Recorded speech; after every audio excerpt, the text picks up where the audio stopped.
Well, if you have been here long enough, this is not an unfamiliar sight, but it sure has been an inconvenient one since yesterday afternoon. Stillwater Lift Bridge. It was stuck in the open position. Now it is working and back open for traffic. Crews worked through the night to get that bridge working for the morning commute. And Ellery McCardle's in Stillwater with more on the work that's stretched into early this morning. Hi, Ellery. Hey there, Kim. Yeah, great news here for commuters. A constant flow of traffic across the Stillwater Lift Bridge. That's what we've seen in the past hour since it reopened. MnDOT, of course, worked on that electrical outage overnight. And let's show you video of what that outage caused yesterday. The bridge was stuck in the up position just enough where cars could not cross, but neither could tall boats. People watched as MnDOT crews worked throughout the day. This bridge being stuck, as we mentioned, it's nothing new. It's happened many times before. And later this summer, things will be a little bit quieter here as a new replacement bridge will open just down the river. That's expected to happen sometime in August. That's when the grand opening will be. But for now, back out here live. Constant flow of traffic here. It's been busy at times. There's a stoplight just down the road, so sometimes it backs up, but nothing new for the morning commute. Good news for commuters here. About 14,000 people cross this bridge every single day, so very busy here, and a good morning for them to get back out on. Kim? They always love to hear good news. Thank you, Ellery. Appreciate it. Time is 6:03. It was an emotional night at the St. Anthony Village City Council meeting, the first since the verdict in the Geronimo Yanez trial. Protesters on hand demanding the mayor and others resign. Melissa Colorado joins us now with a look at what transpired. Good morning, Melissa. Well, Tim, residents, community activists, and a close friend of Philando Castile, they went up to the podium and demanded that city officials, including the mayor, resign. Take a listen.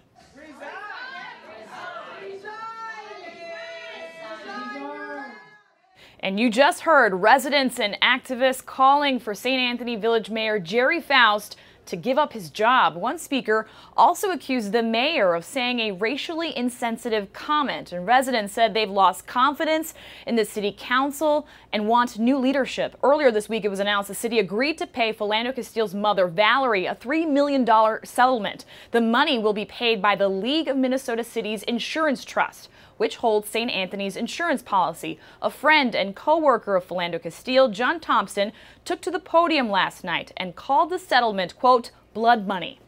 You guys do not get it. You have not put on enough. You've not done enough. You've not paid enough. You've not seen enough. Right here in St. Anthony. And we're organized to remove each and every one of you. Each and every one of you. And there were other issues that were raised at last night's meeting. People that live in a local RV park complained that they were being evicted so the area could be redeveloped. They accused the city of offering no help in finding another place to live. Tim? All right, Melissa, thank you. And this morning, Philando Castile's girlfriend will be in court. Diamond Reynolds, charged with 2 counts of felony assault from an incident in February. According to the criminal complaint, Reynolds attacked and struck a woman with a hammer multiple times. A new study out this morning highlights a racial bias against African-American girls. It found that American adults think that African-American girls are less innocent and need less protection. This study comes out of Georgetown Law's Center on Poverty and Inequality. The report shows many adults in this country think that black girls seem older and know more about adult topics and sex than white girls of the same age. The author of the report believes this is the reason why black girls tend to be disciplined more harshly in school than white girls. In 2014, the Department of Education said black girls are suspended at higher rates than girls of any other race or even most boys. Tim? Increased security is coming to members of Congress. The House unanimously voting to give each member a $25,000 allowance for added security detail. This comes after 2 weeks ago, of course, the House Majority Whip Steve Scalise among those shot during a baseball practice. Lawmakers are concerned about their own personal security as the country becomes increasingly polarized. And there's a bit of deja vu on Capitol Hill, sensing a setback for their health care bill. Senate Republicans are putting off the vote. Slated to happen this week, Republicans will now regroup and try again after the July 4 holiday recess. Majority Leader Mitch McConnell saying he thinks there's a really good chance of eventual passage at a later date. You'll recall House Republicans delayed their vote before pushing through their version of that legislation in May. The Trump administration publicly threatening military action, warning Bashar al-Assad of Syria that he might be prepping for another chemical attack on civilians in Syria. They have seen activities that are similar to preparations of a chemical weapons attack, much like what we saw on April 4th. The U.S. says it would respond harshly. Russia, which has propped up the Syrian regime, had its own warning for the U.S. One top official there calling the U.S. statement an unprecedented provocation. According to a new Pew Research Center survey, countries around the world don't have a lot of confidence in President Trump's ability to do the right thing. More than 40,000 people were surveyed in 37 different countries. President Trump has a 22% likability rate compared to President Obama, who had a 64% rate. President Trump's biggest support, though, coming from Russia and Israel, where he enjoys a more than 50% approval rating. Well, you know who is popular right now? Jimmy Butler.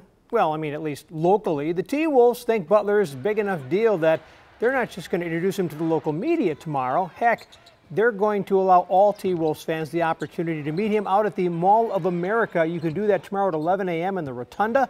A prolific scorer, Butler has been acquired to help usher in a new and hopefully improved era of Timberwolves basketball. Stand up and cheer, stomp your feet, stop clapping. NBC Sunday night about to happen. Well, before you know it, football season is going to be back upon us. Yesterday, country superstar Carrie Underwood shooting the new open for NBC's Sunday Night Football. These pictures hitting social media overnight. Carrie saying, "It's the best open yet." Ever. I mean, what else is she going to say? I was really subpar, but the rest of them were okay.